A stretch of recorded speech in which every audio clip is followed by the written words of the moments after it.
So we are now 4 for 4 on our main event picks since we started, going for 5 for 5 this week. We are cashing out almost all of the bets we give out, and we almost hit our long shot violence parlay again last week.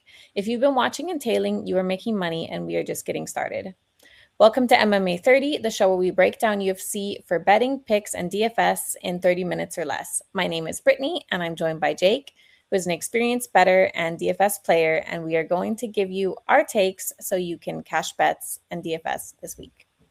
Heck yeah. Can you believe that violence parlay? We almost cashed that last week. I know, we almost owed one of our followers a lot of money. Yep, that's true. For those of you that don't know, check out our last video where we talked about a giveaway. We're going to be doing that again this week. We had Axel by a KO, and he got the sub. We should have just taken him by finish. We would have turned 50 into 8K. That's the second time in a row it's happened where we've had a sub and they got the KO and a KO versus sub. So I think we've learned for this week. We're going to have a killer parlay for everybody this week. And if you want to see the full bet from last week, make sure to check us out on X at MMA30 show to see the full bet. But I did just want to put up on screen a quick snapshot. These are some of the bets that we gave out over the last couple shows. Here it is. These will be our most confident bets. We've cashed a bunch of other ones too, but if you take a look at these, $225 into over $650 in profit in 4 weeks. Again, these aren't everything. These are just the most confident ones. So, I mean, that should give you a reason to be watching us and listening to what we have to say. Yeah, we are on a hot streak. We've broken down the fights almost perfectly, cash tickets, and you got 22nd in the World Championships in the DFS on DraftKings.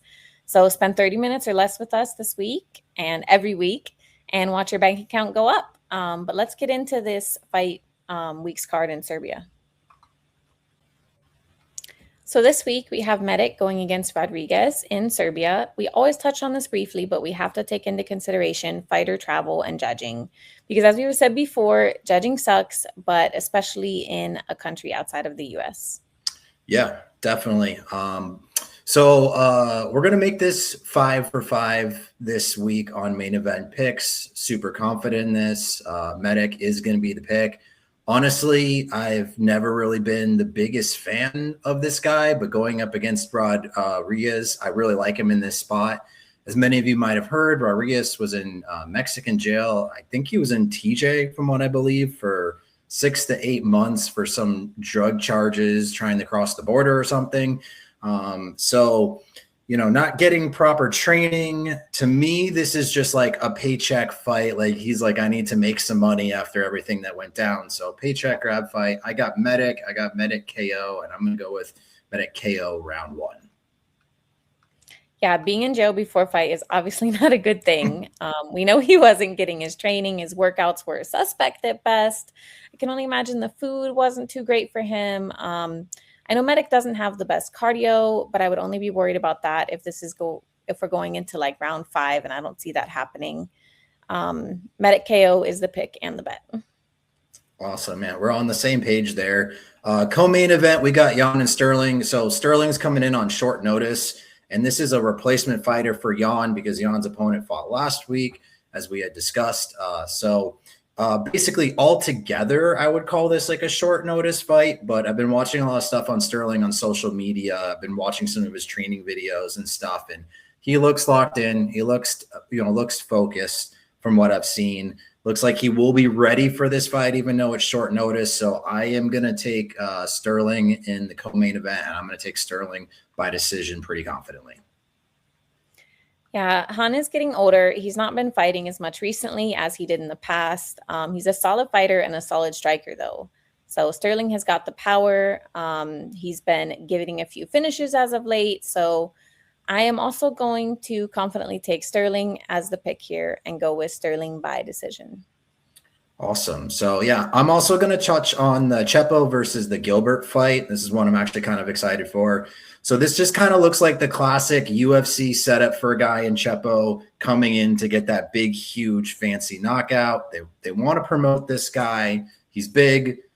He's strong, powerful fighter who just, he steps up to his opponents and just delivers some really big shots.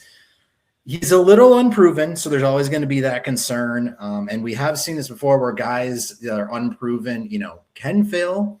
But Gilbert's been knocked out in his last 2 fights. He's also been submitted once, leaving him 1-4 in the UFC. But he has fought against the better competition, and got a little more experience, obviously being, in the UFC.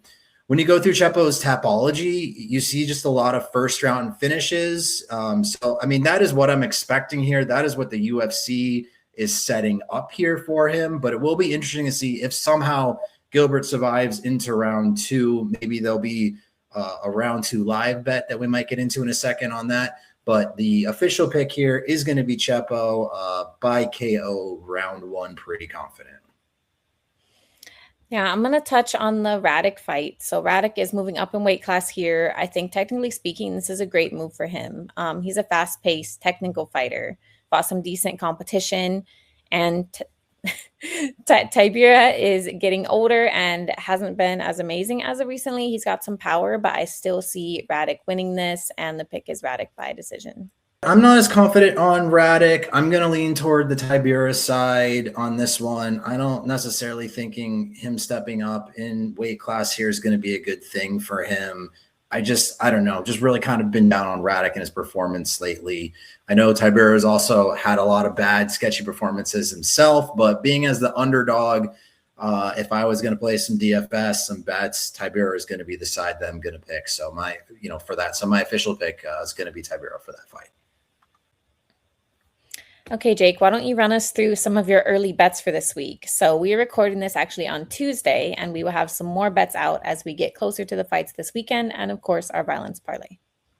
Yeah, we're going to post a couple more things this week, so stay tuned for that because we are getting this out a little bit early this week. But for this week, I like Medic. I like his money line. It's a little juiced right now at minus 410, but it's a confident pick, so I don't mind betting that with how much confidence I have in it. I also like his KO TKO at minus 200. I like taking his KO round 1. You can still get that at about a plus 120 right now. I also don't mind a sprinkle on KO round 2 for plus 600, just in case Rodriguez's jail time workout was a little bit better than we think, and he lasts a little bit longer. But I do think the knockout is coming. I would say round 1 or round 2. And then Chepo, KO, those lines aren't out yet at this time of this recording, but as soon as they come out, I'm going to probably jump on those KO rounds. I like Rebecca KO, so as soon as those come out, I'm going to be looking at those, jumping on those. Oliveira KO as well. So again, as soon as that line comes out, I'm going to be jumping on those KO lines. The exact lines that I get for those, I will post those on X later this week. And just a little spoiler, since you did bring up Violence Parlay just a second ago, a lot of those guys are going to be in that Violence Parlay. So I'm really excited to see what odds we're going to get for that. And then just one live spot I'm going to keep an eye on is going to be Elliott. If somehow he does make it out of round 1, it'll be interesting to see what he looks like, maybe putting a little sprinkle on him by decision in round 2 or round 3. And I'm just going to throw it out there. I guess the same thing can be said for Gilbert. If for some reason Chepo doesn't knock him out in round 1, maybe there's a spot to bet on him round 2, round 3 live. We'll just have to kind of see what he's looking like in those rounds. Okay, so why don't you talk about DFS this week? I know you'll be putting out an ownership video on YouTube and X Friday evening, and also going to give us a few official locks and picks with the video for DFS that will come out later this week as well. But give us a rundown on your first thoughts for DFS right now. Okay. Yeah. So for this recording, we're still actually waiting on some pricing to come out for a few fights and one replacement fighter. So this is definitely a first look. We have 7 guys in the 9K salary this week. That's a lot. That's more than usual. I actually don't remember a time that I saw that many 9K guys. So this week will be won by, getting the top scoring 9K guy right with your underdog picks. So I think ownership ownership's always important, but especially for 9K this week, ownership's going to be very important.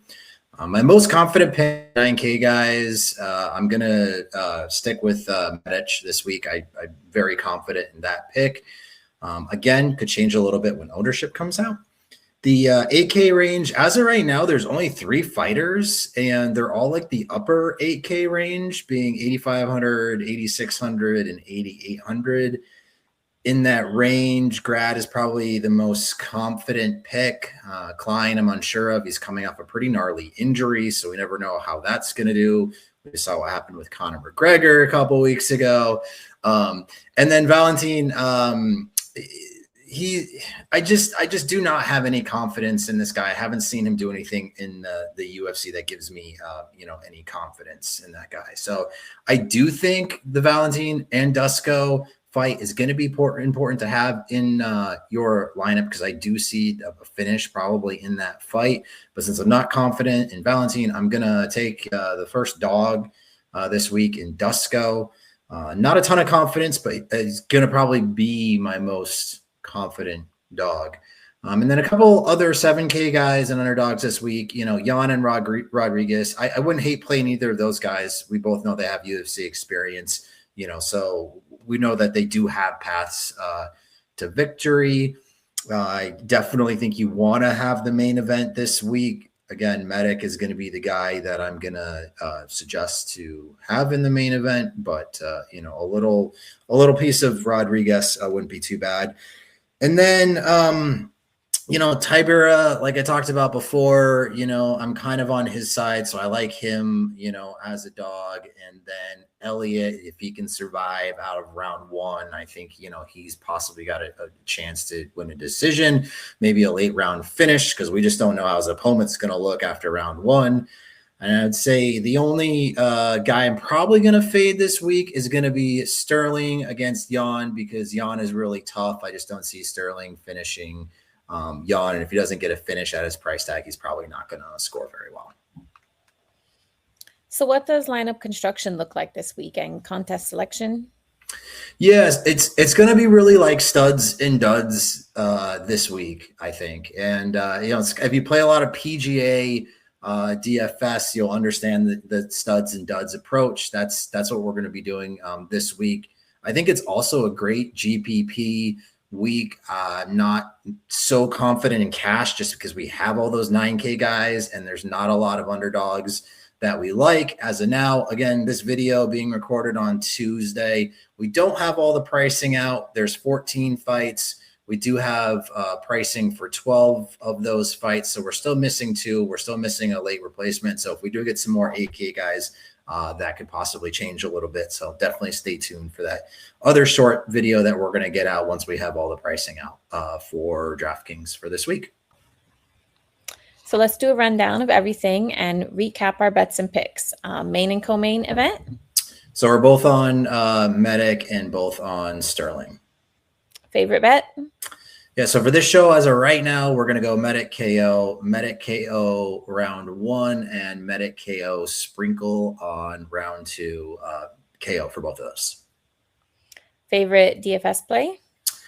Medic and Chepo, just because he has that first round KO upside that you might need to win to take down a GPP. And who's your underdog of the week? I was originally thinking about this, and we talked about a little bit before. I was saying I was not super confident on Dusko, but I'm going to say that I'm actually now more fairly confident on Dusko after thinking about how bad Valentine really is. So I'm going to say Dusko is going to be the underdog pick for this week. Pretty high confidence, and it'll be interesting to see where his ownership does come in, especially on DraftKings. Well, that will do it for this episode of MMA30. Please like and comment your favorite bet of the week.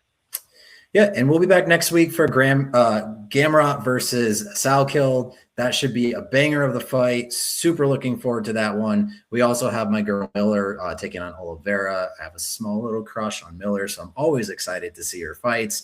And of course, you can always follow us on MMA Show 30 on X for the latest updates on when videos will come out, parlays will come out, and our ownership video will come out for this week. All right. Well, good luck to everyone this week. We're really excited to get 5 for 5, which I definitely think is going to happen. So you should be following along. Awesome. Good luck, everyone.